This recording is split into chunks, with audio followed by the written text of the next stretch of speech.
నువ్వు ప్రార్థిస్తూ ఉండగా, మోకరించి ఉండగా, ఉపవాసములు ఉండగా, గదిలో ఉండగా, దేవుని ఆరాధిస్తుండగా నిన్ను కనికరించి నన్ను దర్శించడానికి దేవుడు దిగి వస్తే ఆయన అలసట తీర్చుకునే అంత చక్కగా ఉంటది అనుకుంటే అక్కడ. నీకు ఎంతసేపు దేవానికి స్తోత్రం స్తోత్రం స్తోత్రం స్తోత్రం స్తోత్రం ప్రభు, మరి ఉదయ కాలం ప్రభు అని సన్నిధిలోకి వస్తున్నాను తండ్రి, మరి పనుల నిమిత్తం బయటకు వెళ్తున్నాను తండ్రి, స్తోత్రం పరిచయం దయచేయి, కార్యాలు సఫలం చేయి, ముందుగా తోతగా వెళ్ళు ప్రభు. ఇప్పుడు వచ్చాను వీడు ఎంత వెళ్ళిపోమంటాడు ఏంటో వీడని ఆయనకి ఏమనిపిస్తుంది అసలు.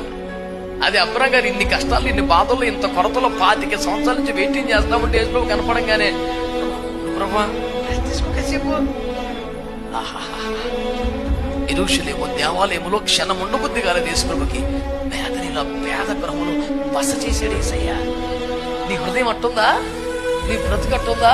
నేను నమ్ముతున్నా ఈరోజు కూడా చారిత్రాత్మకమైన ఘనత వహించిన మహాకోట్ల కొద్ది ఉన్న దేవాలయాల కంటే కొన్ని పేద గృహాలు యేసు ప్రభుకి ఇష్టంగా ఉన్నాయి.